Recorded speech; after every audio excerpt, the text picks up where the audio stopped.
ऊपर आ, और तू तू ठीक है ना? जिसका कृतिका ने कोई भी जवाब ही नहीं दिया। इनफैक्ट उसने तो नेहा की तरफ देखा भी नहीं।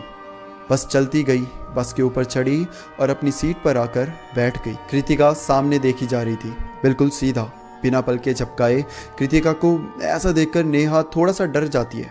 वो घबराते हुए कृतिका से पूछती है कि कृतिका तू तू ठीक है ना? तभी कृतिका ने धीरे से अपना सर उसकी तरफ घुमाया, बहुत धीरे से। और नेहा जैसे ही कृतिका की आंखों में देखती है, उसका पूरा शरीर ठंडा पड़ जाता है। कृतिका की आंखें पूरी काली हो चुकी थी।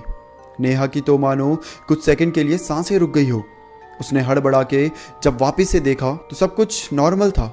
एक बार के लिए नेहा को लगा कि शायद ये उसका वहम होगा, पर नेहा इतनी ज्यादा डर चुकी थी कि वापस से कृतिका को देखने की उसकी हिम्मत ही नहीं हो रही थी। रात के 11 बज चुके थे।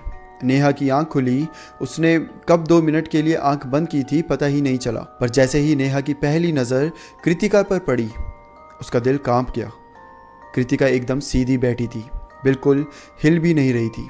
उसका हाथ अपने लैप पर रखा था और उसकी उंगलियां धीरे धीरे हिल रही थी, जैसे कोई इनविजिबल पियानो बजा रही हो।